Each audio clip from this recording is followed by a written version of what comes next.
attending our special noodle class today again.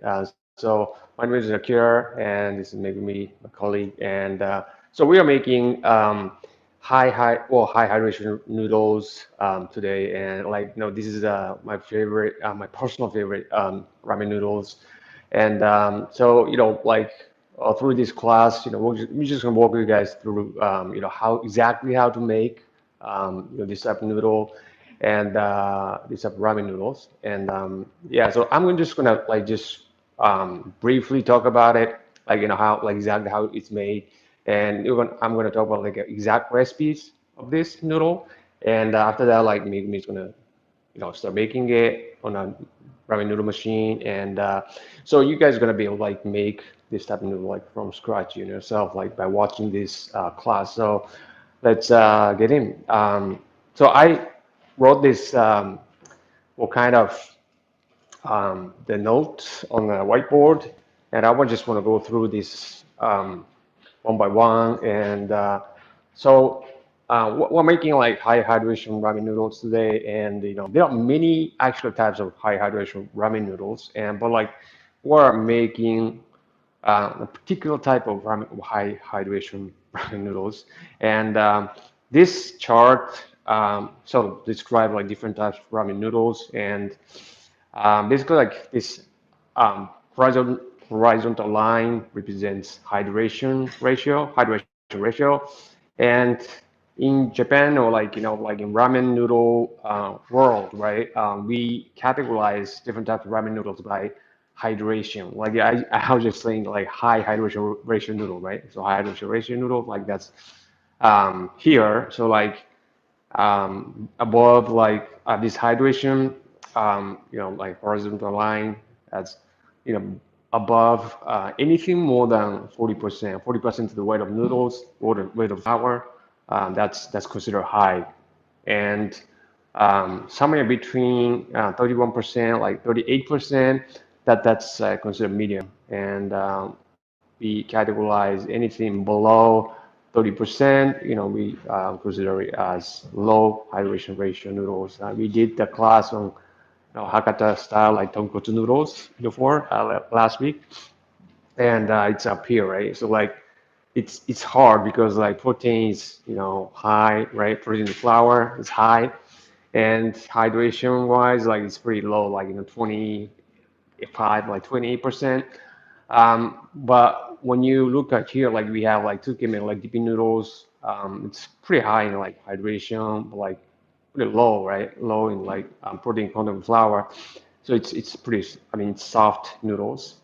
And so over here we have like noodle sizes, and like the higher up you go, like the thinner the noodle size, and below like that's thicker, right? So um, the type of noodle we are trying to make today is this like right around this, the circle. That's kind of in the middle, like kind of like around like 40% hydration, and protein content wise, that's going to be like kind of 10%, 10.5%, and the noodle size is going to be like 1.5 millimeter, which is actually the most popular ramen noodle size that we know, as we know of, like because we have like a lot of customers using our machines across the world, and this is the most popular noodle size that's probably preferred by a lot of customers, like across the world. So that's called like actually number 20 cutter that you guys gonna see later. But so 1.5 millimeter is the size, and what's interesting about it is that like because if you were making like this kind of noodle like tonkotsu noodles, that's high in protein. Well, it's hard noodle, right? Hard noodle. So if it's hard, then the noodle size is supposed to be, I mean, for good noodle texture, is thin. So that's thin and hard noodle. And then when you look at the opposite corner, right, you have like skimming noodles, and that's soft, right? But like it's very thick inside, right? And then thick and soft. That's a good combination of a noodle texture as a noodle texture, right? But this type of noodles like kind of deviate from this kind of, well, the patterns we have, right, just deviate a little bit off the chart, right? These patterns. So it's kind of interesting. It has like interesting noodle texture, and which is really kind of flexible noodle texture, and flexible meaning like it's high in hydration, like it's soft, but it's elastic. So like it can be like shaped differently. I mean, well, unlike the kind of noodles we do like Hakata tonkotsu noodles, right? It's because it's hard, right? And it's like if you try to like make them wavy, then like they just break, right? They break off. So you can go like straight or like, of course, like make it flat, and then you can make it curly by machine, like by hand. And then how curly you want them to be, like you can control them, like you can adjusting like different variables. But and then it has like a lot of like it can match with like different variety of like sauce like soup, but basically it goes pretty well with like light broth but like rich in umami, like kind of soy sauce, like light soy sauce, or like light salt sauce, salt soup, but like it's rich in umami. And for example, like, and then it can be used as a tsukemen as well, and then it can be used as like maze soba as well, like kind of mixed, like soupless noodles. These are great for delivery and takeout, right? And it has like lasting noodle texture because of the high hydration. Um, so it's like they can sustain their noodle texture like longer in the hot soup. Um, Compared to like some low hydration noodle like tonkotsu noodles. So so this is the recipe that we're gonna do today, but like kind of simpler version of it. We have like different patterns of like doing this higher hydration noodles. That's like thinner, kind of like maybe like as thin as you can go, like in terms of like good noodle texture. Um, but so it's like we're gonna use like ramen wheat flour. So in Japan, like we have like a lot of wheat flour, like different brands. And then we even have like probably 100 different brands for just for ramen noodles. And we even like different flour brands like only for udon noodles, right, in Japan, right? Because there's a demand, right? Um, but the one we use is like one with like protein content like 10.5%. I'm not sure about the viscosity value, but like we can measure it if you want it, if you want to know. But the liquid, the hydration ratio, like that's 40%. Sorry, so that solid brine wheat flour, like just only flour, right? That's 4,000 grams, and for the liquid we have like so that's 40%. So 40% to the weight of flour, that's 1,600 grams. And inside 1,600 grams, we have like water, um, the currency and salt. Currency and salt like 1% each to the weight of flour, so that's 40 grams each, right? And then subtract these 40 grams from 1,600 grams, you get 100, well, 1,520 grams of water. So that's the actual amount of water we're adding. And then we need to dissolve like these two ingredients in the water before we add it to the flour. And so, all right, then it's like this is a simple recipe, but like you may want to try different stuff like blending different wheat flours with like varying protein and viscosity values. Viscosity means it's an elasticity of wheat flour, and the unit of measurement is like Brabenda unit. Basically, the higher this value, but the more elastic the noodle is going to be. And so, for example, like you have like flour A, like with the protein like 11.5% and viscosity of like 700 BU, which is actually kind of standard. Not too high, not too low, kind of standard. BU, I mean viscosity value for ramen noodles, that's used for like in a hot soup dish. And you have like if you have like flour B, then protein kind of like 8%. That's pretty low. I mean, it's like for this is basically for like kind of noodle, like udon noodles. And if the viscosity value is like 1050 BU, then which is pretty high actually, it's very elastic. So, if you blend them like at different ratios, like, like in this case, like 60%, flour A and then 40% flour B.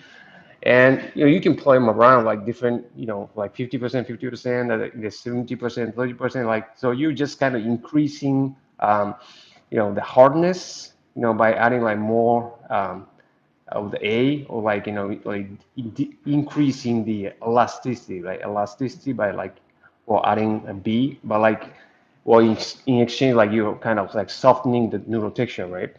So it's very interesting. Like if you have like different flours available, and then you can kind of like play around like by changing the blending ratios.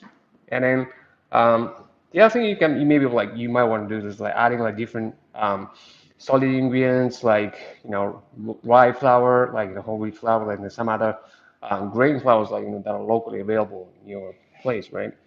And you can even go further, like, um, you know, increase the hydration rate, like even farther, like, higher than like 40%, like you can go like even 45, like 50. But like you may have to do the, different like production process. Um, then, you can try like different noodle sizes and shapes as well. That would give like different kind of like noodle textures. So, um, that's yeah, you might want to like kind of try and like play around. And so we're gonna make this noodle now, but like, so the process is right. So weighing, it's like, you have to weigh ingredients, because it's, well, if you screw this up, right, like if you it's like weigh, even if you are like, probably 40 grams like differently, or like the 20 grams off, like, or, then this hydration ratio of me, like maybe like, 41%, like that would make actually a big difference like in your noodle texture. So you have to weigh by weight. I mean, you have to like measure everything by weight, grams, ounces. You have to be like really precise here, like to be able to like make, quality noodles like consistently. And so once you weigh like ingredients right with the precision, and like you start mixing, and that's just 5 minutes, just 5 minutes, because it's high in hydration. Like, and then like if solid ingredients have like a lot of water to work with, then you don't have to mix it for a long time. That would actually damage gluten structure inside, like being developed, and then because that would like apply like too much pressure to the dough. And and this is what's important here, like in this class, this process, like that's called resting process, or like aging process, some people call it. And so I'm gonna emphasize like this later again, but like the temperature matters, temperature and time matters. So what we are doing here is like the resting process, like what it does, like it like renders like good hydration of dough. Like so, even if you like hydrating the solid ingredients like in the mixing process, right? It's not enough. It's not sufficient. So you want to rest it to have like good hydration of dough, and so that completes it. Like so, in the degassing, while like we are making the dough, right? Then like there's gonna be like a lot of like air pockets. There are a lot of like bubbles inside the dough, and then later on, like these are gonna be like a big problem, because if you well cook them, right? Cook them like the noodles like with a lot of like air pockets in them, they're gonna burst, and then that would just like damage the like all the gluten structure that like we worked hard to make, right? So, and then it has like it's gonna relax the worked gluten structures. Like so we like we do that like all these um, pressing and everything like to work the gluten structure, right? And then but like gluten structure get like a lot of stress right from this workout. Like it's like really like workout, like working your muscle. So you have to relax, right? You have to rest the muscle to to be like develop it, right? Develop it. So that's the one of the jobs like resting does. And finally, like it activates the enzyme in the wheat. So like of course like wheat, that like plant like it has like a lot of enzyme inside, and then the resting like kind of helps like activate the enzyme, and then which produce like creates this like kind of good wheat flavor. Um, so this is like, so like you're not doing anything, right? So you just like putting the dough, the plastic bag and letting it sit, right? And it's like you're not doing like, you're not like shaking or anything, but like while just waiting, right? You're not really waiting, but like just like letting like, just leaving the dough, right? The resting is doing all these jobs for you. So it's important. But like again, like temperature and time is important. Like basically, the higher the temperature, the shorter the resting time. And so after that, right, we're gonna do rough forming, and we're gonna do combining. So like we're gonna make a rough sheet of dough, just like rough, like this, which is like still fragile, and we going to like separate it and make two sheets of dough, and then like we're gonna combine them, right, to make it stronger, right, make it firm. And it's optional, but like some recipes like call for second resting. So after we combine them, right, so like there's like sheets of dough like warmed up on a rolling pin, right, and then we might want to like wrap it again like in a plastic bag like to keep it from drying, and then just let it sit again, right, at room temperature. And after that, like you're just gonna thin it. um, I think there needs to be more M here and here, and thinning and like to the final thickness. And then what's important here is like we don't want the thin drastically, and that would ruin the wooden structure that like we like worked so hard to develop by this point. And then after that, just gonna cut it, right? Cut it. So cut it and then portion it. And so yeah, there's another process like maybe there's maybe another process like if you prefer to curl them by hand, like make them wavy by hand, then like you may want to do that like after you portion them, right? And then like you just store them, right? Store them in a refrigerator, and that's like considered like third resting aging process.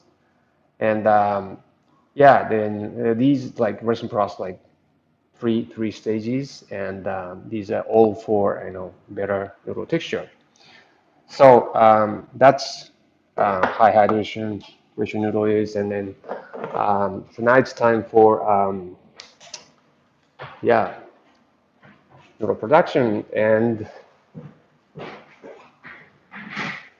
so today we have, well, again, but like we have like Richmond one machine, and so this particular unit is actually for European model actually, like European like EU countries require all the products, right, all the goods like going to like being imported to EU countries to have like CE mark on them. CE mark, right? CE mark, that's a like safety standard, and you guys must like definitely have seen this mark on the electric products, like for example, like PC battery or something. Yeah, you've seen it somewhere, but like you have to have it to be able like to get through the customs. And so we have, so it's very simple ingredients we have today. So like yeah, flour, right? Flour, like we talked about, like that's protein going like 10.5%. It is yeah, kind of lower side of yeah, for like ramen noodles. Ramen noodles like usually 11%, 11.5. So it's kind of low for. And then these are the all the liquid ingredients we talked about, right? So like this corn seed and salt and 1% each to the flour, and this water, the actual water. Okay. So, so what we do first is that like we want to you know throw this solid ingredients just by itself, like in a mixer, and we want to just run it, right? Run it for like 1 minute, and just make sure all the flours like kind of, you know, um, well, kind of really, there's no crumbles, like, just all like, smooth and like all the powder. And maybe it's like actually, well, right now, like stirring all these ingredients, right? The water. And so essentially, we are making like kind of this kind of solution of like water and condensate and salt like melted in it. It all like totally dissolved. Have to make sure that they are like all thoroughly dissolved, right? That water. And so after that, right? So this mixer is 10 kilograms mixer, and that means like you can mix up to like 10 kilograms of solid ingredients maximum. And um, yeah, so on top of it, you're adding the water, right? So this is a 40% water, so like that's 1.6 kilograms of water going in onto this mixing lid, right? And then you maybe will see that like a lot of like holes, right? Holes like this, the holes like allowing this liquid to breathe through to the flour. Um, Basically, the flour, like solid ingredients, like just getting, this solution, that liquid, bit by bit, like a little by little, so that well they get hydrated like gradually. That's basically for like good hydration, like practice of like um, getting a good hydration. And um, yeah, the mixing time is like just for 5 minutes, but like you can't just wait, just watching um, the mixer, right? So make me made it slow in advance. Yeah, so then to save time. So as you can see, right, that the dough is it was big, right? It was big. Like I mean, if you guys like some of you guys like if you guys saw the class we did on like tonkotsu noodles, compared to that kind of dough, right? That's almost like powdery. This the size of this dough is like actually pretty big, right? So we have to, and then we are feeding this dough into the rollers, a set of rollers, set of two rollers, right? And then, to the clearance between these two rollers, right? And to make rough sheet of dough. And so, uh, because the dough size, right? We have to, have like proper roller clearance, roller gap, and that's two millimeter. Right now it's like 2 millimeter. You may think like it's still small, but like yeah, so like 2 millimeter is like kind of the number that we usually do like on this kind of dough, and you may like notice like you kind of slightly yellow, right?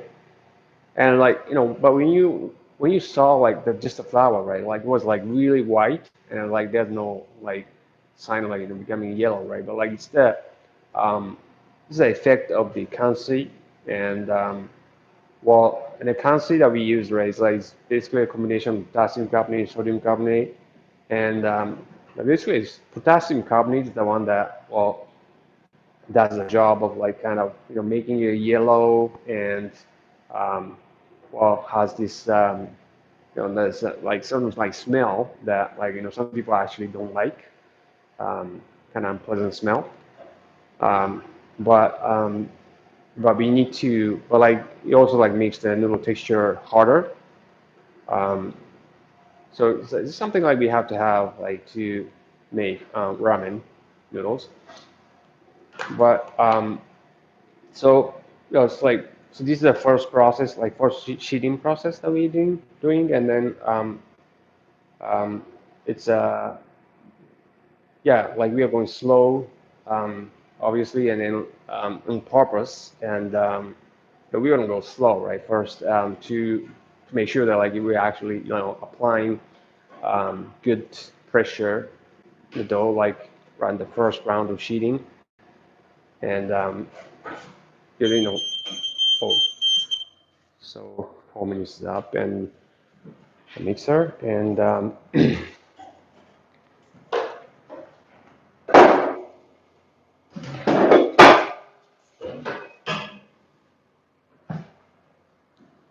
yeah, so like after 4 minutes, right, and we kind of like clean inside, like you may like notice like there are some doughs that are like kind of stuck, right, the blades and like walls, and it's yes, then we want to like kind of mix them up and to to make it like kind of equally like all like the whole dough.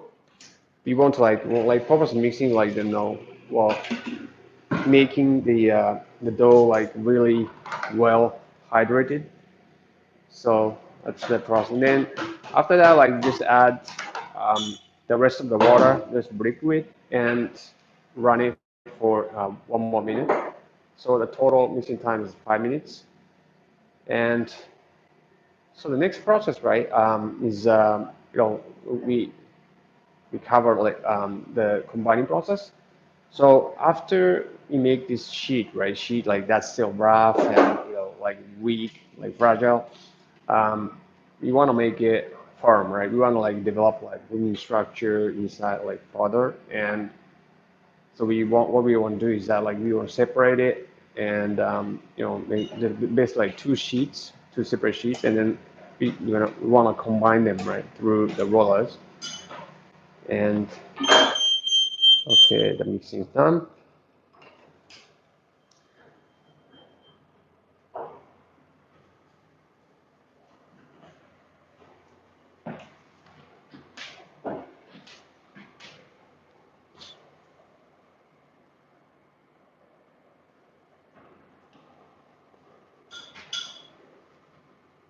So the dough that's coming out, like it's going through, like so it's kind of layered, kind of dough sheets, right? And two sheets like kind of compounded, and so it's definitely like smoother and um, definitely firmer than before. And again, like this sheeting process that we are doing, we're doing it slowly on purpose because we want to add more pressure, and then that little volume is the one like that we allows us to control the speed, sheeting speed.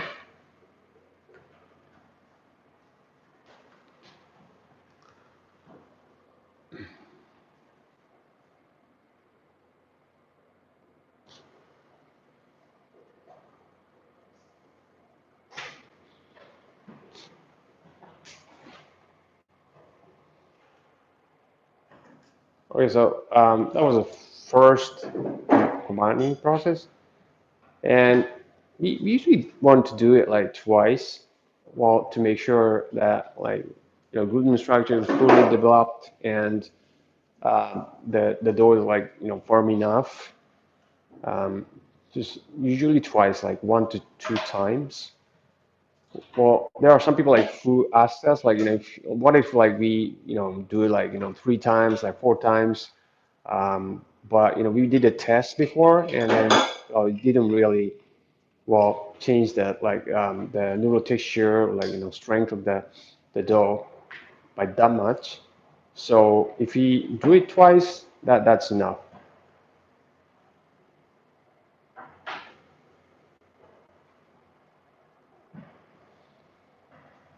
And then so from this point on, right, it's like we want to start dusting the dough because this is a high hydration ratio noodle, right? And then so it's well, it's prone to stick, right? So like it's we don't want to we don't want to like so like from this point like we want to keep the dough like dough sheet for the from sticking, right? So you start dusting, and then like this is an automatic duster, and then well you can actually control like the volume of the dusting, and that basically higher the you know the hydration, like the more you have to dust. And this dough is like considered well, high hydration ratio noodle, and then it's yeah, it's easy to get stuck. And so after second combined process, like so, we assume that like the dough gluten structure, is fully developed at this point. So all we have to do is thin it, just thin it, right? Just thin it to the final thickness, and from this point on, we can go faster. We can go faster, and yeah, it's just going to thin it, right? But you can't thin it like drastically. Be like, because that it's like if it was like 4 millimeter, and like if you go like um, you know thin it by like 2 millimeter, like in half or something, then that would like damage the gluten structure, right? We worked so hard so far to make um, so it's we gradually thin it. So we thin it by like 30% each round of sheeting. So what Megumi is doing, like, is actually like Megumi is like kind of controlling the roller gap, and then reducing it by 30% at each round of sheeting. So it's yeah, so like that's just like kind of like rule of thumb like we have like for kind of the dough um, thickness, like kind of reduction rate that we have.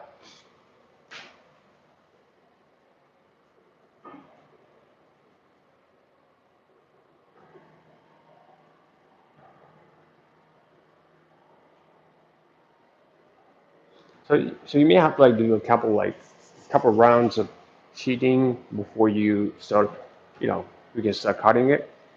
But just this is just to like kind of make sure that we're not damaging the gluten structure inside the dough, and that's all for good noodle texture.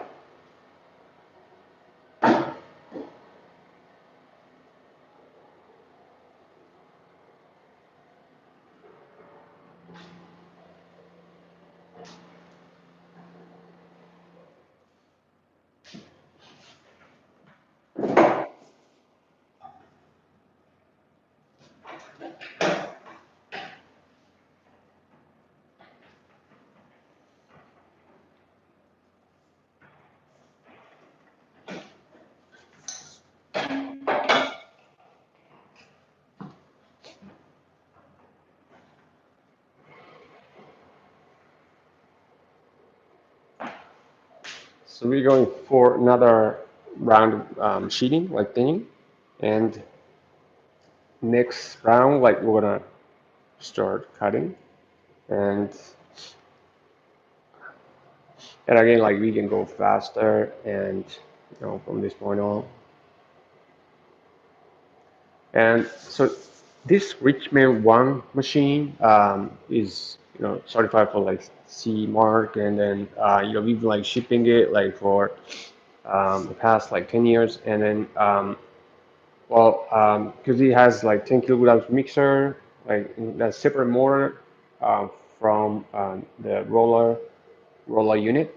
So like, so you can actually make dough, easy mixer, right? And then like the sheeting process like simultaneously, and you should be able to make up to like 100 servings in 1 hour from scratch this machine, and yeah, so like depending on like you know well how many like servings like you want to do like in 1 day, um, it can work for you. And so I'm just measuring the thickness of the dough, which comes out to 2.1 ish, 2.0. And so there's a so that's going through like 1.5 millimeter like roller gap, and then there's a difference like zero point 0.5, and so that means that like that dough expanded by zero point 0.5 after you go through like 1.5 millimeter of like roller gap. So that's the like um, kind of like expansion ratio, like it's like zero point 0.5, it bounces back by 0.5%, 0.5 millimeter. So so this is the cutter we're gonna use, right? So number 20 cutter, so that's 1.5 millimeter in width, each group, right? And then like you can see that these rubber plates, right, attaching that with the cutter, and then that's gonna do the trick of actually making curly noodles, and you can it's easy for you to like actually like control how curly you want the noodle to be, and so we're gonna cut it and you know portion it and curl them like at the same time. Actually, this machine does it for you, does these jobs for you.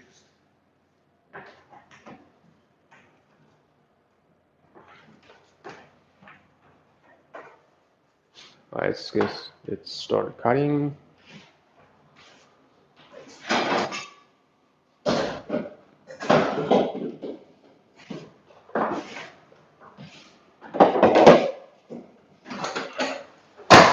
So nice little stool that we have, like an orchestra, right? And like, you can actually move it around, and you can of course like sit on it. It's a must-have tool for your noodle making. And so it's gonna start cutting it, and noodles are coming out.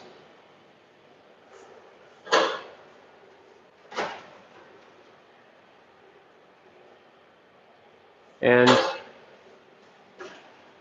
so they're coming out, right? And then she actually said that the length, right, noodle length, which is controlled by that volume, and then so there's a cutter that's like kind of actually rotating like inside this machine to portion the noodles, and by changing the volume, right? They change the volume. Um, we're like adjusting, like controlling the timing, the speed of the rotation. By doing that, like it just kind of can easily changes that the portion size, like which is by like noodle length, and so that's and then yeah, now it's like the machine is doing the curling job, like, but you can actually do it by hand as well. You make like straight noodles and then like just um, squeeze them after that, and then make them curly. And yeah, this can be done um, because it's soft. The noodle texture is soft enough.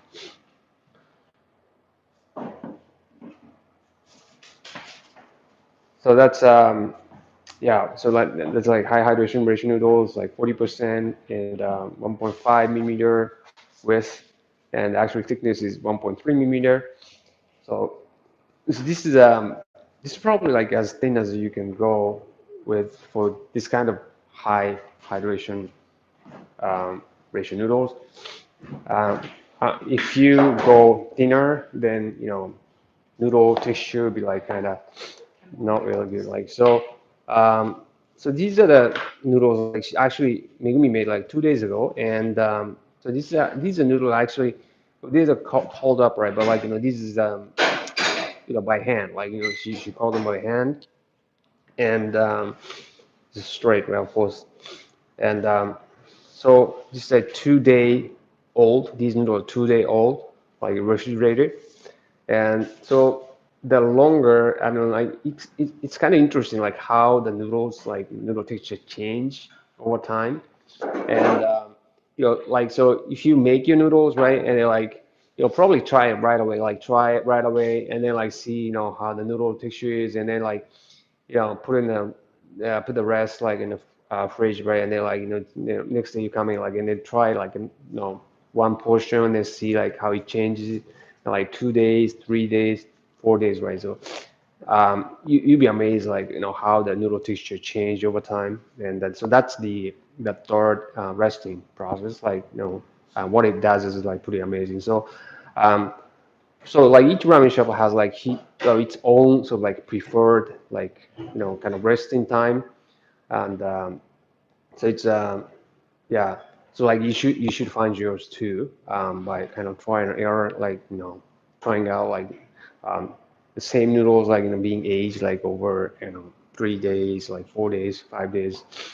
Yeah. So now you know like how you can make high hydration ratio noodles, like kind of small size high hydration ratio noodles. And this is probably as thin as you can go. And yeah, we're showing the the dough that's right out of the mixer. And yeah, we need to rest it. And so 3 stages of resting, and then this is the most important resting process. So if you're not doing the second resting process, like, we talked about, right? You should do this one. You should do this one. Make sure you do that, like, if you're making high hydration ratio noodles.